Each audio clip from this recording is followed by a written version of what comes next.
The Valley of Fire is a vivid land of bold cliffs of red and white sandstone set in the midst of the grandeur that is the Mojave Desert. The stories of powerful earth forces, adapting life forms, and early man are all revealed in this Nevada State Park. The desert is a unique place. Some see nothing but open, barren space. We see a world of contrasts, of balance of nature, of forces of nature at work in harmony. The contrasts of this wild and beautiful landscape are clearly the product of the etched shapes we see in any direction.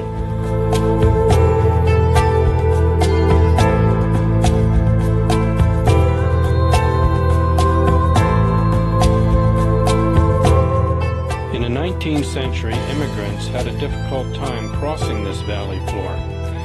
In a land more suited to horseback, today we enjoy all that Nevada Valley of Fire had to offer in a variety of travel modes.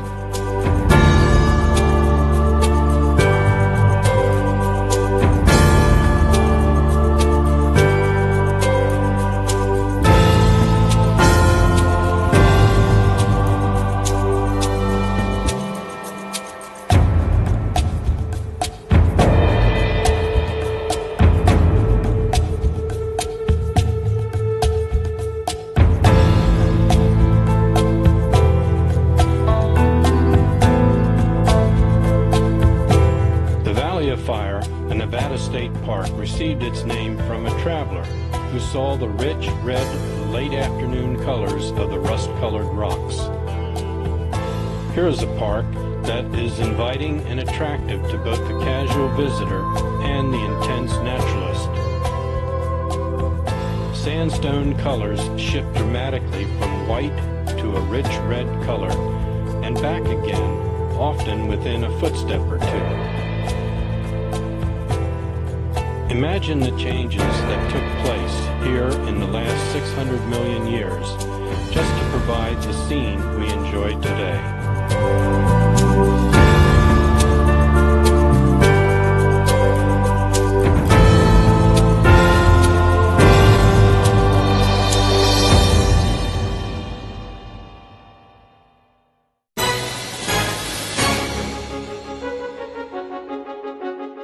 In the southern eastern side of Nevada, about 55 miles northeast of Las Vegas, hidden behind mountains called the Muddy Mountains, lies a valley of beautiful rock formations of different color schemes that reminds one of a bowl of fire. It's a short drive, a little over an hour north on Interstate 15. Just take exit 75, travel southeast for about 15 miles to the gate of the state park of the Valley of Fire. The entrance fee here is $10 for a day's delight of hiking, picnicking, and photography. By special reservations, you can also camp here. The valley derives its name from the deep red rock formations of red sandstone rich in iron oxide. These strange rock formations form mountains that rise up into the deep blue sky, reminding one of huge flames taking many shapes. The Valley of Fire is the first state park in Nevada and was dedicated in 1935. It covers an area of approximately 35,000 acres. Prehistoric inhabitants of the Valley of Fire included the ancient Pueblo peoples and the Gypsum peoples. These people left their mark lasting for centuries as artwork called petroglyphs on the rock walls of the valley. Many of these walls of artwork can be seen easily from the trails and pathways back into the canyons, especially this location called Petroglyph Canyon. I chose to create this movie of the Valley of Fire in 3D stereography because the various canyons, pathways, and rock formations have such dimension that only 3D can preserve.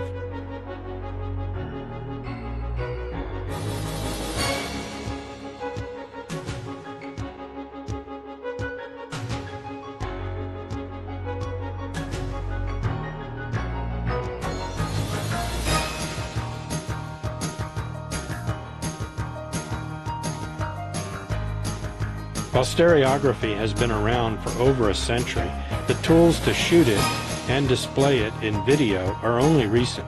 So I began this project in January 2012, but I expect to add more to it with each trip to the valley over the coming years.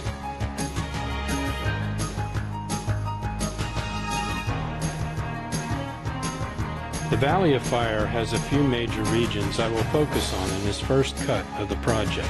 The Valley of Fire has a main road that runs through the park, connecting its east and west gates.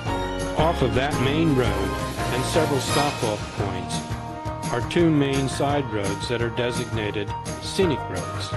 From the east, the first of these is a loop road around two major areas called Atlatl Rock, which is a small picnic and parking area with a small canyon.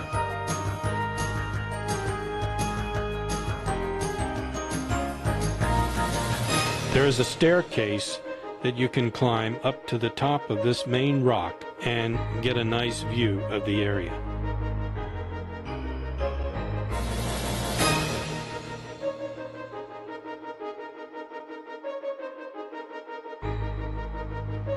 Rounding this road from Atlatl Rock is Arch Rock.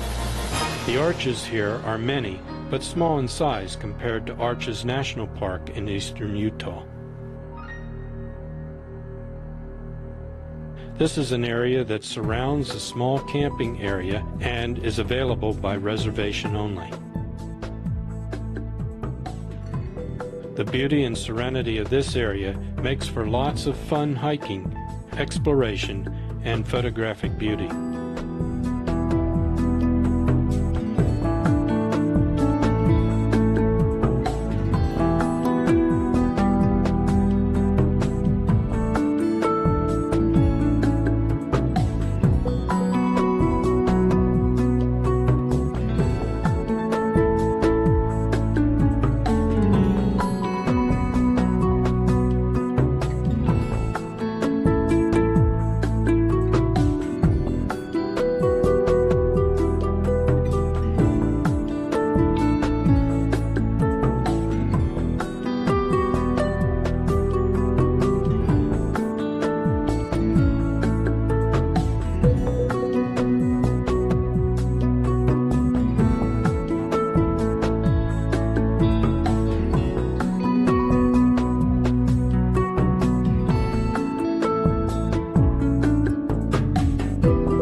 Across from the Loop Scenic Road to Arch Rock is a small parking lot to observe a different kind of formation called the beehives, because these lumps of rock resemble more of a beehive than fire. The beehives are sandstone formations that is an excellent representation of geologic process called cross-bedding. The grooved lines going in different directions show different layers or beds of silt that are deposited at different times throughout history of their formation. The layers indicate the angle of the wind or water was moving at the time the silt was deposited. In the Valley of Fire, geologists believe that beehives were formed by water flow more than from wind. Continuing on this road, we find a left turn to a scenic road that is marked with a modern building, the Visitor Center.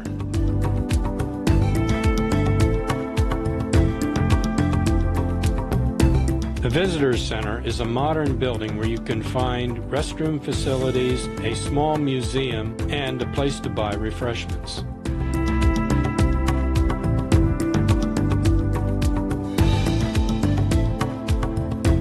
The story of man in the Valley of Fire covers millennia and the evolution of many cultures.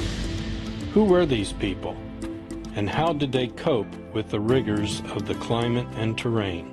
Some archaeologists believe that the first people arrived more than 15,000 years ago during the latter part of the Great Glacial Age. Evidence of such antiquity is gathered and unproved. The first known inhabitants of the region, about 4000 BC, are known as the Gypsum people. The Gypsum people were nomadic hunters and gatherers whose southern Nevada environment was much like the modern desert. They lived in the caves and rock shelters temporarily as they moved about the territory.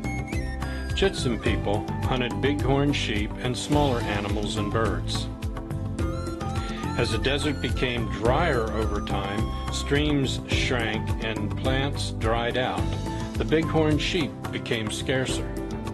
The rock art we call petroglyphs from this time gives witness to their efforts to make a spiritual connection with the animals to revive their numbers. When these efforts failed, the Gypsum people's culture disappeared. Next were the basket weavers, who inhabited during a time period of about 1200 BC to around 800 AD. The basket weavers were more stationary in the region and began the development of farming and communities centered around the riverbanks. About 850 years ago, with the invention of better hunting tools, farming techniques, bow and arrow, and other more civil ways of life, the Gypsum nomads and basket weavers gave way to the new culture of valley inhabitants known as the Anasazi Pueblo people. During the early years, the region was more friendly for farming small gardens around the streams and river shores where the water was plentiful. While the bighorn sheep continued to dwindle more rapidly as the hunting tools became more efficient, the Anasazi remained until the water supply in the region diminished.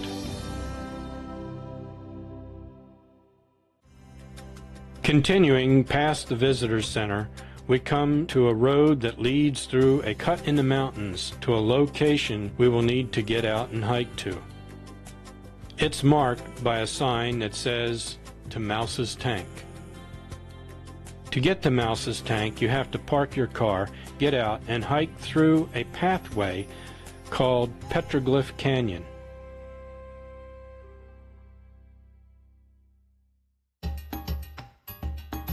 It'll take you about 15 to 20 minutes to enjoy and pass through Petroglyph Canyon as you stop and marvel at the many pieces of artwork that were drawn here by the ancient Pueblo peoples. The trail is very popular among tourists and photographers and novice hikers, since it is an easy path where one can't get lost, as there is no easy way out other than to turn around and go out the way you came in.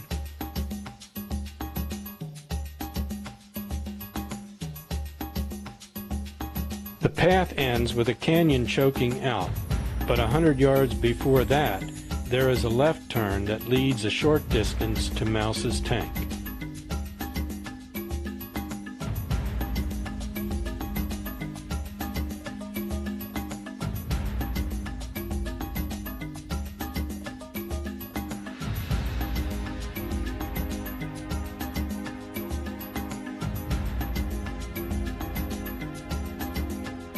Mouse's Tank is a deep bowl-shaped valley, but the entrance into it is very treacherous. If you are not careful, you could actually fall through the cracks in this V-shaped rock and become trapped there until rescued.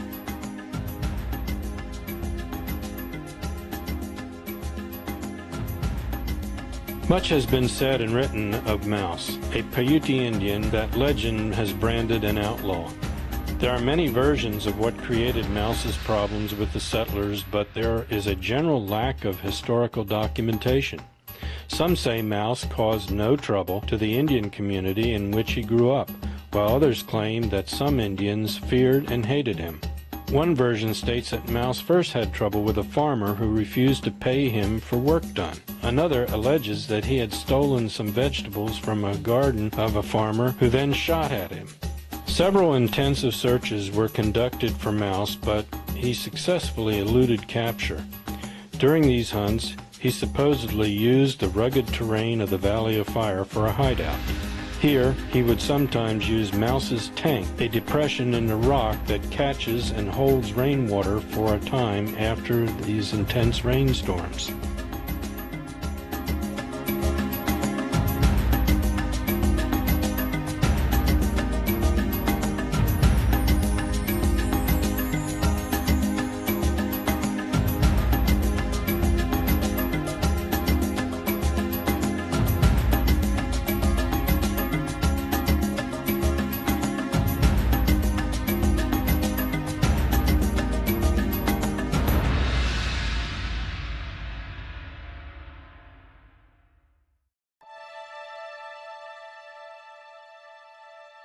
Across this road is a large valley with all colors of rock formations that is called Rainbow Valley.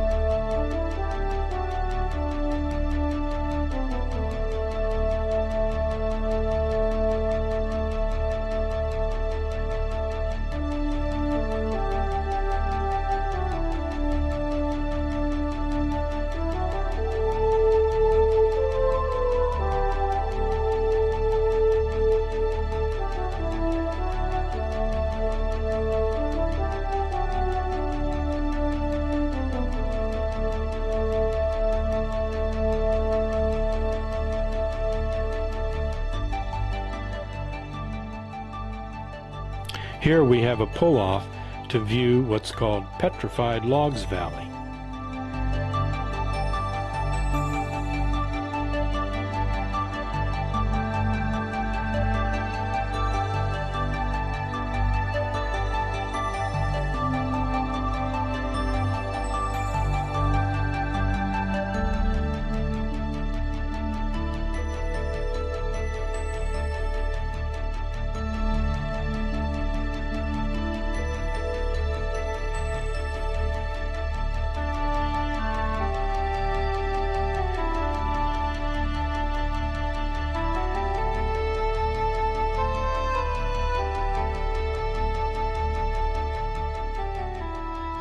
Continuing to the end of this road, we come to the white domes, which are a striking difference to the common red rock seen throughout the valley.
As we continue back on the main road through the Valley of Fire State Park, we come next to an area on the right side that is called the Seven Sisters.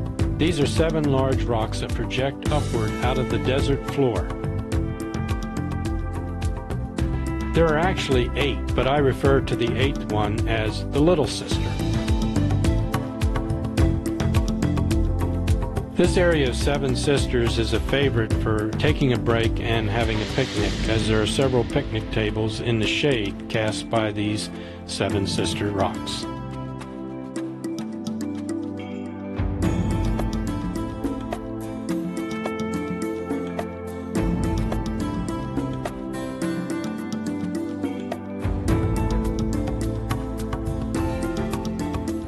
A short distance beyond Seven Sisters on the left of the road is a turnoff that leads to an area called the Cabins. You can see the cabins from the main road, so it's not difficult to find this turnoff.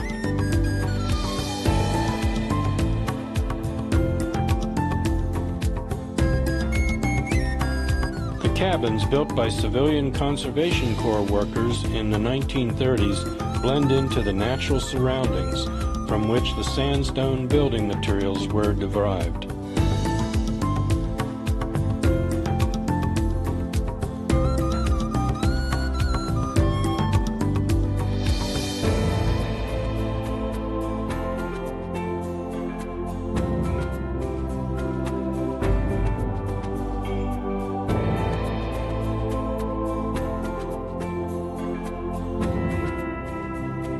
At the top of the hill, through a cut in the mountain, look to the left and you will see the last major rock formation known as Elephant Rock. It's not very big, so if you miss it, just continue down the other side of this road and pull off to the left as there's parking there, and then hike back up to the top of the hill and you'll be able to take a closer look at Elephant Rock.